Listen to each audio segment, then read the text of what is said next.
Alors bonjour, dans cette vidéo on va parler du couillonavirus et de son taux de mortalité réel.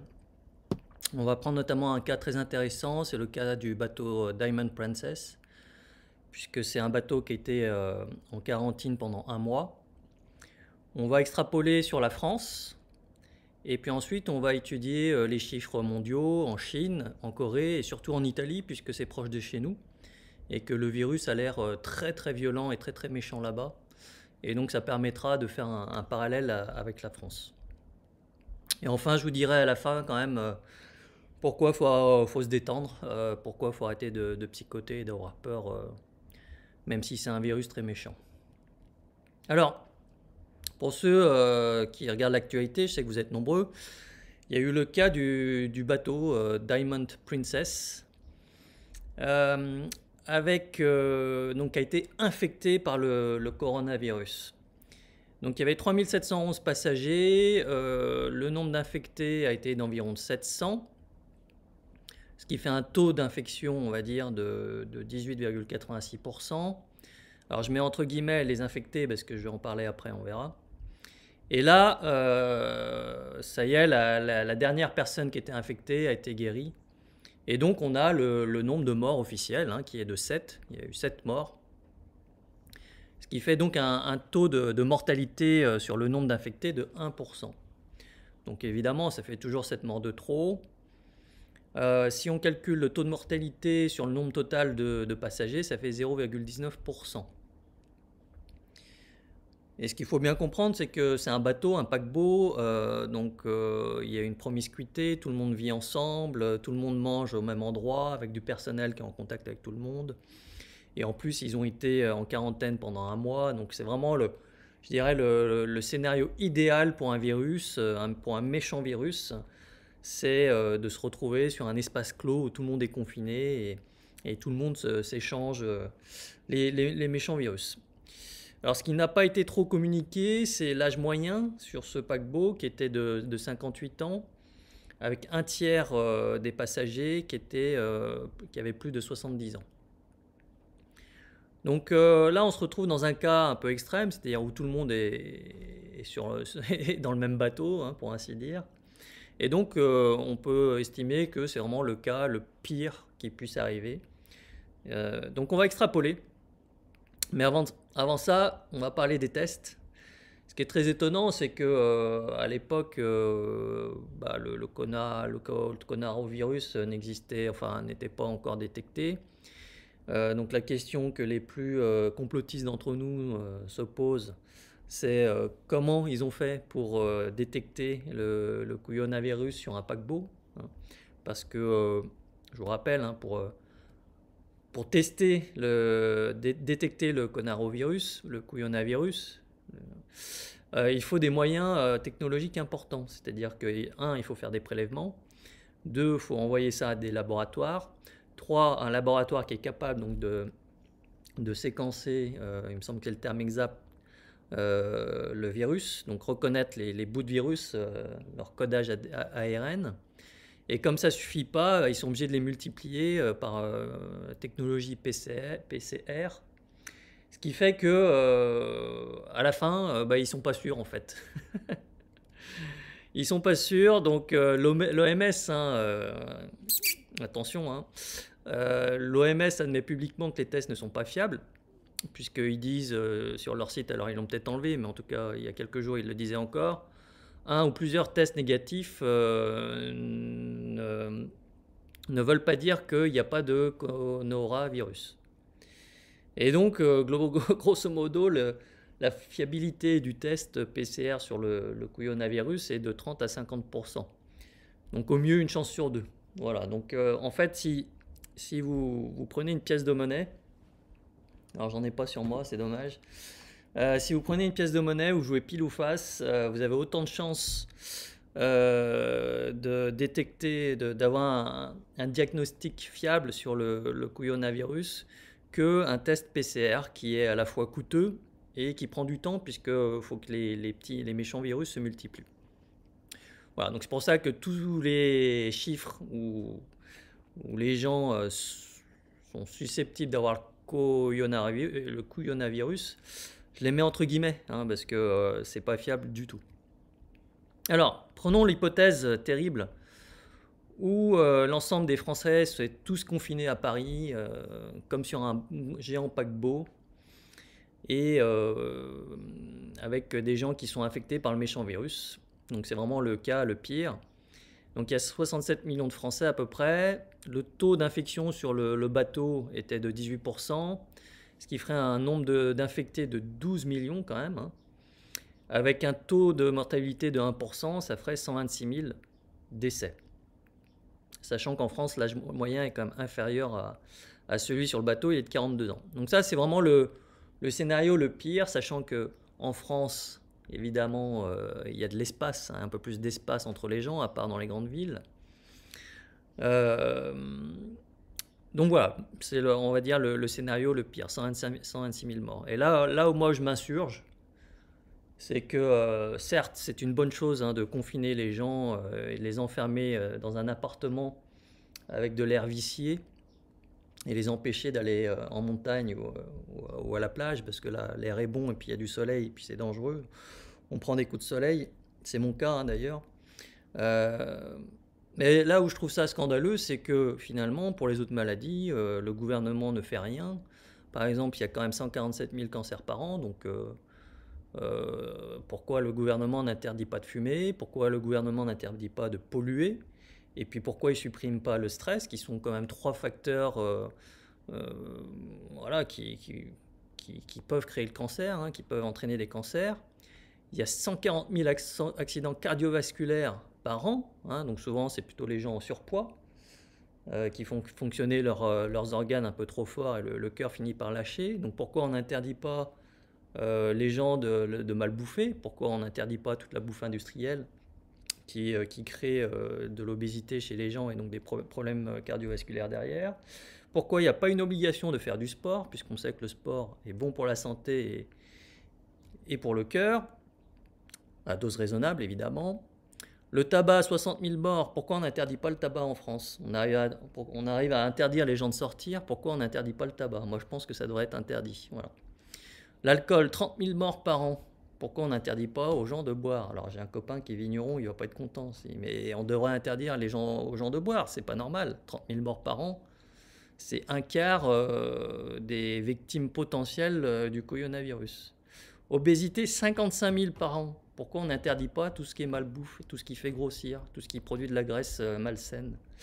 Et diabète, 32 000 morts par an. Pourquoi on n'interdit pas tout ce qui est sucre industriel? Voilà, donc moi je m'insurge contre le gouvernement français. Alors c'est vrai qu'il n'y a pas de vaccin pour ces maladies. Alors ça c'est vrai, il n'y a pas de vaccin. Ça serait quand même des mesures impopulaires.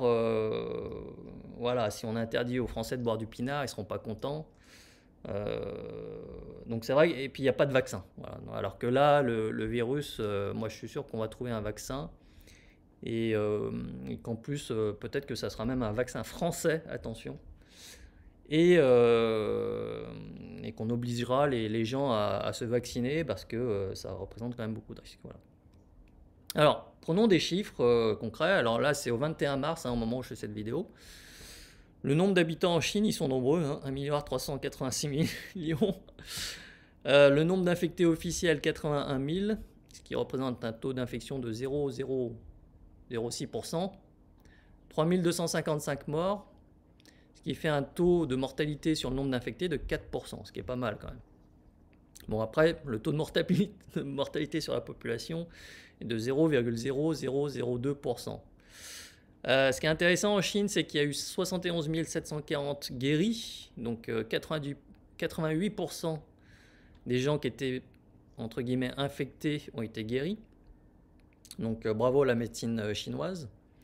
Et l'âge moyen en Chine est encore de 37 ans. Voilà. Donc ce qui est intéressant dans ce... Bon, on voit déjà que le taux de mortalité par rapport à la population est ridicule. Quand je dis que le pire cas en France c'est 120 000 morts, alors qu'en Chine on en a eu 81 000 sur un pays qui est 20 ou 200 fois plus peuplé. 120 000, ça fait tellement. 20 fois plus peuplé. Donc voilà, donc, on peut estimer qu'il y aura moins de 80 000 morts en France quand même. Surtout qu'en Chine, il y a quand même des conditions d'hygiène un peu dégueulasses. qui a des villes surpeuplées. Et voilà. Alors, bon, la Chine, ils sont un peu trop nombreux, donc voilà, ça compte pas. Quelques Chinois qui meurent, ça va pas changer hein, le monde. Hein, voilà. On va prendre plutôt les Coréens, ça me concerne. Ils sont 52 millions en Corée du Sud. Donc un pays quand même beaucoup plus propre, très propre. Hein, les Coréens sont très propres. Et dans les foules en Corée, les gens ne se touchent pas, même dans le métro. Hein, les gens arrivent à s'éviter. Et donc le taux d'infection de la population est là de 0,02%. Voilà. Le nombre de morts de 102, ce qui fait donc un taux de mortalité sur le nombre d'infectés de 1,16%. Et donc un taux de mortalité sur l'ensemble de la population de 0,0002%. Le nombre de guéris 2612, 29%. Donc là, je dirais, pas bien, la médecine coréenne, pas au niveau de la médecine chinoise. Mais peut-être que les Coréens sont intelligents, ils vont peut-être se rattraper. Voilà, donc ça, c'est des chiffres. Voilà. Si on les appliquait à la France, taux de mortalité de 0,0002%, on aurait probablement moins de 1000 morts en France. Voilà. Bon, c'est toujours trop, mais ça reste quand même raisonnable. Ça fait moins que l'alcool, le tabac et tout le reste. Alors, Corée du Nord, un peu d'humour, ils ont trouvé la solution 0% de coronavirus. Voilà, pour ceux qui comprendront l'image. Alors, on va prendre un pays qui est quand même beaucoup plus proche de nous, les Italiens. Ils sont méditerranéens, ils ne sont pas disciplinés. Quand on leur dit de rester chez eux, ils ont tendance à ne pas obéir. Donc on va prendre le cas, et puis en plus il y a plein de trucs sur internet qui circulent comme quoi c'est vraiment terrible là-bas. Et donc il y a 61 millions d'habitants en Italie, 47 000 infectés, donc ce qui représente un taux de 0,08%. Hein. Donc là on reconnaît l'indiscipline italienne par rapport à la discipline coréenne. Hein. Pas bien les Italiens, pas bien les Rital. Nombre de morts 4032, ce qui fait un taux de mortalité sur le nombre d'infectés de 8,6%, ce qui est énorme, ce qui est beaucoup. Hein. Donc, taux de mortalité sur la population, ça reste très raisonnable, mais bon, ça c'est grâce au confinement. Hein. Ça, merci les gouvernements d'enfermer les gens chez eux. Guérison 5129 qui représente un taux de 10%. Là aussi, elle a pas bien la médecine italienne, pas terrible. Hein. Franchement, je pense qu'il faut s'inspirer des Chinois, et les Chinois, ils ont quand même une médecine qui a l'air plus efficace. Voilà, donc ça, c'est le tableau officiel. Maintenant, ce qui vient de sortir, et ce qui est très intéressant, un article de Bloomberg. Donc attention, Bloomberg. Source ISS Italy National Health Institute. Hein, donc attention, là aussi, c'est source officielle. C'est qu'en réalité, 99% des gens qui seraient morts du couillonavirus, en fait, étaient déjà malades. Donc, il y en a 48% qui avaient déjà au moins 3 maladies. Donc, c'est les mecs, ils avaient déjà 3 maladies. Donc, j'ai pas été voir lesquelles, mais bon, ils en avaient déjà 3. Donc, ça représente la moitié des morts. Et en fait, les morts, ils étaient déjà malades. Voilà. Il y en a 25% qui en avaient déjà 2 et 25% qui en avaient déjà 1. Voilà. Donc en gros, 99% des gens qui sont morts du virus, en fait, ils étaient déjà malades. Et qu'il n'y a que 0,8% qui n'avaient pas de maladie qui seraient morts du virus. Voilà. Donc ça, voilà, mettez-vous bien ça dans la tête. Et puis, information complémentaire, hein, toujours l'ISS, Italy National Health Institute, c'est que la moyenne d'âge des gens, des Italiens qui sont morts du couillonavirus, c'est 79 ans. Donc en gros, qu'est-ce que ça veut dire? Ça veut dire qu'en Italie, en fait, ceux qui meurent du couillonavirus, c'est ceux qui sont vieux et qui sont déjà malades. Ouais, bah oui, ouais, forcément. Ouais. Donc... on va regarder, hein, parce qu'ils ont même mis les détails. Donc il y a eu 5 morts pour des gens qui avaient entre 30 et 39 ans. 12 morts pour 40 et 49 ans. 56 entre 50 et 59 ans, 173 entre 60 et 69 ans, 707 entre 70 et 79 ans, 852 entre 80 et 89 ans, et 198 au-delà de 90 ans. Et donc la moyenne d'âge des morts, là, c'est 79 ans. Donc qu'est-ce qu'on peut dire de ces chiffres-là, hein, publiés sur Bloomberg, hein, avec une source Italy National Health Institute, hein. C'est qu'en réalité, ceux qui meurent du couillonavirus et qui ont été testés avec un test qui est fiable, avec une chance sur 2 d'être fiable, en réalité, ils sont vieux, hein, et ils sont déjà malades, en gros. Voilà. C'est ça la réalité du couillonavirus en Italie. Donc voilà, je vous laisse 5 minutes réfléchir à ça, hein, donc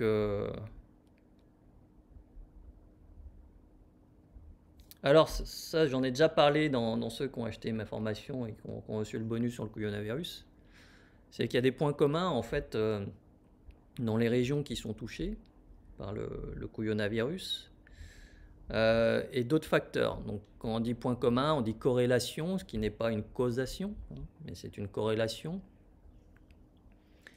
On constate globalement que les régions les plus touchées, c'est là où il y a eu un déploiement de la 5G, hein, déjà. Donc Wuhan, qui était une région pionnière dans la 5G, en Italie du Nord, en Suisse. Donc la Suisse, on n'en parle pas trop, mais moi je vous invite à surveiller le nombre de morts en Suisse.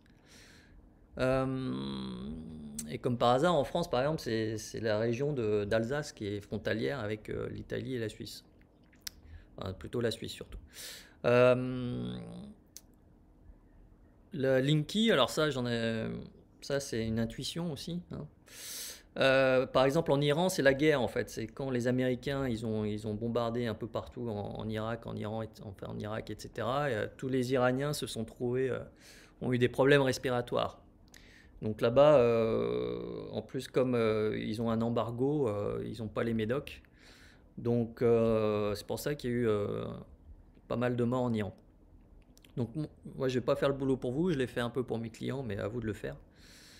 Comparer un peu les cartes, voilà, entre toutes ces corrélations, mais là, la logique et le bon sens, ça veut dire quoi? Ça veut dire que quand le système immunitaire est déjà affaibli, et bien effectivement, le couillonavirus, c'est la sanction finale qui fait que le mec, voilà, le vieil Italien de 79 ans qui a déjà 3 maladies, forcément, il tient pas, quoi. Voilà. Alors il y a des traitements, globalement en fait, ce qu'il faut bien comprendre, c'est que un virus, ça attaque le système immunitaire. Et en réalité, c'est un peu comme pour le sida, c'est pas vraiment, les gens ne meurent pas vraiment de ces virus, ils meurent généralement d'autres maladies. Dans le cas du coronavirus, les Chinois recherchaient essentiellement les symptômes pulmonaires, donc du fait que c'est le SARS, hein, le virus, je vous rappelle, ça s'appelle le SARS-CoV.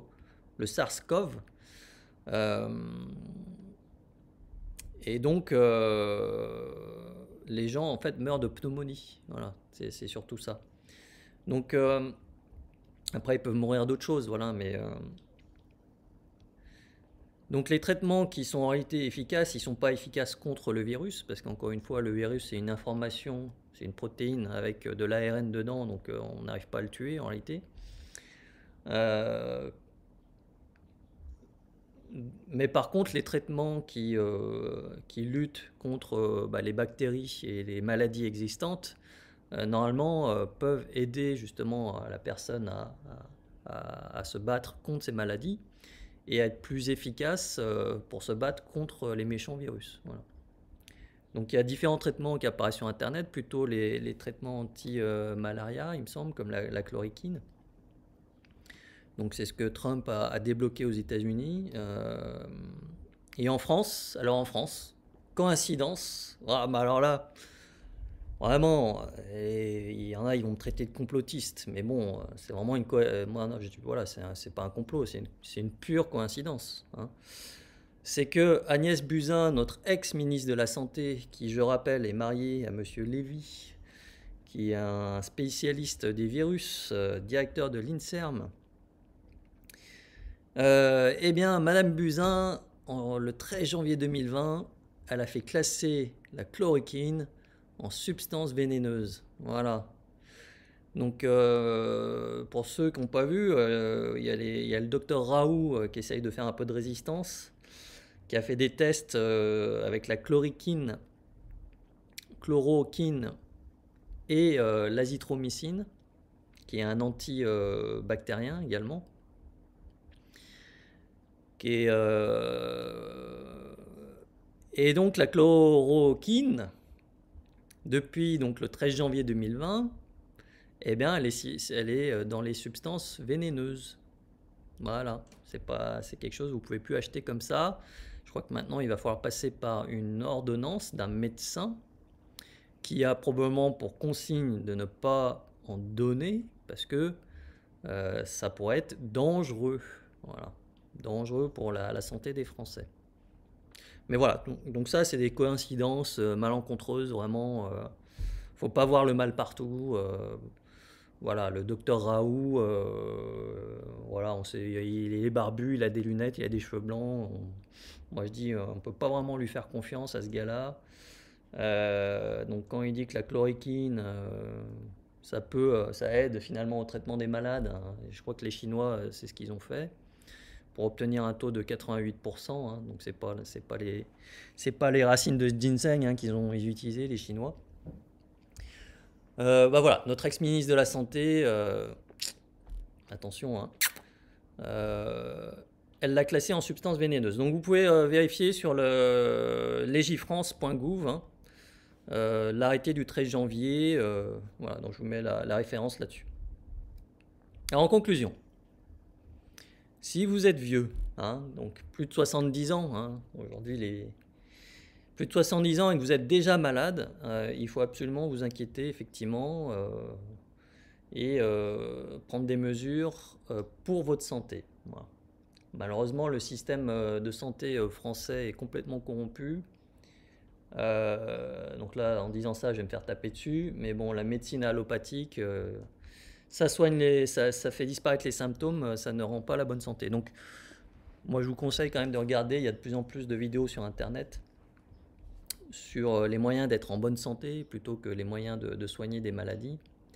Je pense à Irène Grosjean, par exemple. Voilà, donc si vous êtes vieux et malade, effectivement, il faut s'inquiéter, il faut se protéger, il faut prendre des mesures pour améliorer son système immunitaire. Voilà, quand vous serez libre de ressortir de chez vous, aller dans des endroits non pollués, où il n'y a pas de 5G, où l'air est pur, où il y a du soleil, de l'air frais, et manger des fruits et des légumes et arrêter de bouffer des saloperies. Voilà, c'est aussi simple que ça. Si vous êtes en bonne santé, hein, si vous avez moins de 60 ans, hein, et même moins de 70 ans, et que vous êtes en bonne santé, détendez-vous la couille. Hein. Arrêtez de fumer, arrêtez de boire, arrêtez de manger de la merde. Tout ça, ça a plus de risques que le couillonavirus. Voilà. Et enfin, pour ceux qui sont un peu curieux, regardez ma vidéo « La France a basculé dans le totalitarisme » pour comprendre ce qui est vraiment en train de se passer en France. Voilà. Et pour ceux qui veulent aller plus loin, s'informer, échanger librement et de manière respectueuse, abonnez-vous à mes webinaires Investisseur Pro ou achetez ma formation Investisseur Pro. Donc évidemment tout ça c'est payant, c'est pas gratuit. Mais l'avantage de mettre un péage, c'est qu'on est entre nous, on est dans un espace privé. Toutes les opinions ont le droit de s'exprimer et sont reçues avec respect, ouverture d'esprit et politesse. Contrairement sur Internet où j'arrive pas à comprendre pourquoi les gens sont aussi impolis et s'insultent, même m'insultent moi, mais s'insultent même entre eux. Je trouve ça assez incroyable. Je sais pas si c'est la frustration, si c'est... je comprends pas pourquoi les gens s'insultent, voilà. Dans la vraie vie, on évite de s'insulter, on est poli. Si quelqu'un n'a pas la même opinion que nous, bah, on exprime son désaccord avec politesse. Mais voilà, c'est pas la peine de s'insulter. Si vous n'êtes pas d'accord avec quelqu'un, bah, vous argumentez, vous donnez vos éléments, etc. Bon, malheureusement, voilà, c'est des vœux pieux. Je le vois bien sur YouTube. Vous voyez pas tous les commentaires, mais moi j'en vois un certain nombre où je me fais traiter de tous les noms. Euh, Même dans un groupe Facebook de ski de rando où je pensais que voilà, il y avait quand même une certaine. Dans le milieu de la montagne, il y a quand même normalement un respect naturel et je me suis fait déglinguer et traiter de con un certain nombre de fois et même menacé. Voilà. Euh, voilà, donc si vous avez envie de vous exprimer librement, d'échanger sur toutes les théories, même les plus dingues, et je suis le premier à en avoir, ceux qui me connaissent, parce que je vais très très loin. Je vais très très loin. En fait, j'ai la chance d'avoir deux cultures, déjà asiatique et française, de regarder la réalité en face, d'être très curieux, d'être à la fois intuitif et analytique. Et j'ai fait ce travail de comprendre le fonctionnement du monde que j'ai relaté dans mon bonus géopolitique depuis plus de 10 ans. Donc j'ai commencé dans les années, justement à la crise de 2008 pour vraiment comprendre tout ce qui se passait. Et j'ai été très très très loin et je continue d'aller très loin. Et donc ça, je le partage dans les webinaires parce que d'abord c'est chez moi un peu puisque c'est moi qui les organise. C'est un espace privé. Les gens qui achètent mes formations et qui me suivent, en général, c'est que j'ai un peu de crédibilité auprès d'eux. Et donc quand je dis un truc, même s'ils ne sont pas d'accord, ils évitent de m'insulter. Hein, voilà. Ils écoutent, les gens s'écoutent. Et moi, j'ai aucun problème avec les opinions contraires. Hein. Je reste toujours poli dans mes réponses. Même quand on m'insulte, je reste poli. Même sur Internet, c'est pas parce qu'on est sur Internet que faut se permettre d'insulter les gens. Si quelqu'un, pour moi, quelqu'un même qui a des opinions contraires aux miennes, il mérite quand même une réponse polie, argumentée, étayée. Et puis, si on finit par ne pas être d'accord, bah voilà, on n'est pas d'accord, c'est pas grave, c'est pas la fin du monde. Euh, donc voilà, en tout cas, tout pour les gens qui ont besoin d'un espace de liberté, parce que je sais que même dans la famille, même auprès des amis, des collègues, et encore plus sur Internet, il y a une dictature. Hein. Donc on n'est plus, on n'était déjà pas dans liberté, égalité, fraternité. Déjà l'égalité, ça fait longtemps qu'on peut le barrer à cause du système de l'argent-dette. Les riches et l'oligarchie volent le reste de la population. Les gens comme moi qui sont un peu, qui comprennent le système, bon, ben voilà, on tire notre épingle du jeu, voilà, en fournissant des produits ou des services honnêtes. Mais voilà, le reste de la population s'appauvrit, donc il n'y a absolument pas d'égalité. Et puis on le voit même dans le traitement de la justice, il n'y a pas d'égalité de la justice non plus. Donc on ne vit absolument plus dans un pays égalitaire. Et au cas où vous ne l'auriez pas remarqué, mais j'espère qu'après quelques jours de confinement, vous le remarquez quand même, on n'est plus aussi dans un pays libre.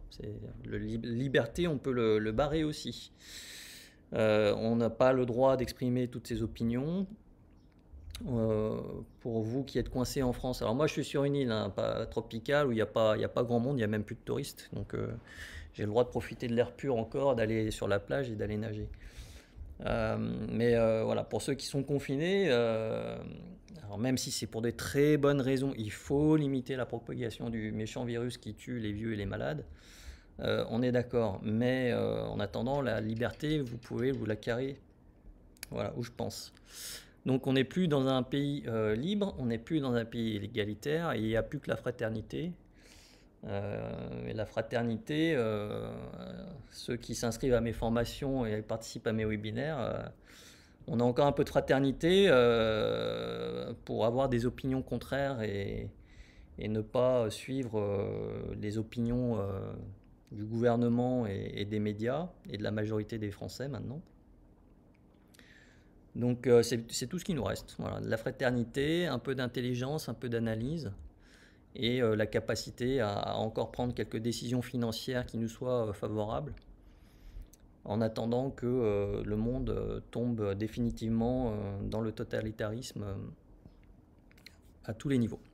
Voilà, merci d'avoir suivi cette vidéo et évidemment je souhaite à tout le monde, jeunes, vieux, en bonne santé et malades, de résister le mieux possible à la maladie, aux maladies en général, au couillonavirus en particulier. Évidemment, on remercie le personnel médical qui n'a pas le temps malheureusement d'aller chercher, de remettre en cause tout le système médical. Comment se fait-il qu'il n'y a que le docteur Raoult qui parle d'un traitement efficace contre le virus? Et encore une fois, je mets au défi un médecin de venir nous parler et nous prouver qu'il est capable, lui, en tant que médecin, au contact des malades, de déterminer avec certitude que ce malade est bien malade du couillonavirus. Voilà. Donc ça, je mets au défi publiquement. Je sais qu'il n'y en aura pas. Je ne suis pas virologue, je ne suis pas expert, mais je sais réfléchir. Et il est clair que pour déterminer si une personne est contaminée par le virus, il faut faire un prélèvement. Il faut avoir du matériel, donc envoyer ce prélèvement dans un laboratoire qui va avoir un processus pour déterminer si dans ce prélèvement il y a des virus SARS-CoV-2 ou pas. Et je mets aussi au défi un laboratoire de nous présenter une méthode fiable à plus de 50%, s'il vous plaît, pour déterminer s'il y a vraiment un coronavirus ou pas dans le prélèvement. Voilà, parce que 50%, il ne faut pas se foutre de la gueule du monde. Comme je vous dis, je prends une pièce, je fais ça, j'ai autant de chances qu'un laboratoire de déterminer si vous avez le virus ou pas. Donc voilà, arrêtez de psychoter, tous les Français, détendez-vous. Alors il faut respecter la loi sous peine de payer des amendes, donc malheureusement vous êtes obligé de rester chez vous. Mais même si on est prisonnier et si on vit dans un ghetto, ça n'empêche pas de réfléchir, de s'informer et de comprendre ce qui est vraiment en train de se passer en France, voilà, et dans le monde, malheureusement, dans la plupart des pays du monde. Voilà, merci. Et pour ceux, donc, comme je pense qu'à un moment donné, ma chaîne YouTube risque de se faire à minima censurer, voire supprimer, je vous invite vraiment à vous inscrire sur investisseurpro.com. Sur la page d'accueil, vous pouvez en fait recevoir un certain nombre de mes rapports financiers gratuits. En échange, il faut mettre votre mail. Et donc, c'est comme ça que, au moins les mails, je pense que normalement, je pourrais continuer à en envoyer, alors que YouTube, je ne suis que locataire de YouTube. Hein. C'est-à-dire que si demain YouTube décide de virer ma chaîne, ils peuvent le faire. Alors que les mails, je pense qu'a priori, j'aurai encore le droit d'en envoyer pendant un certain temps. Donc, je vous invite à vous inscrire au moins gratuitement sur investisseurpro.com. Et si vous avez un peu d'argent et que vous pouvez vous payer soit mes formations, soit participer à mes webinaires, vous allez sur investisseurpro.com. Sur la colonne de droite, il y a toutes mes offres. Et je peux vous garantir que dans les webinaires, je me lâche beaucoup plus qu'en public. En public sur YouTube, je m'auto-censure en étant bien conscient que si j'en dis trop, je vais me faire censurer, donc ça ne sert à rien. Au-delà même d'éventuelles représailles, hein, on va dire. Donc c'est pour ça que je me censure beaucoup en public. Voilà, merci d'avoir suivi cette vidéo et je vous souhaite un bon air pur. Et donc pour ceux qui veulent se tester au couillonavirus, je vous recommande donc une méthode vraiment pratique et pas chère, c'est de prendre une pièce de monnaie, j'en ai pas sur moi. Vous faites comme ça, tac. Et ça vous dira si vous avez le couillonavirus ou pas, avec autant de fiabilité que les tests actuels sur ce virus. Voilà, mon conseil. Merci, à bientôt.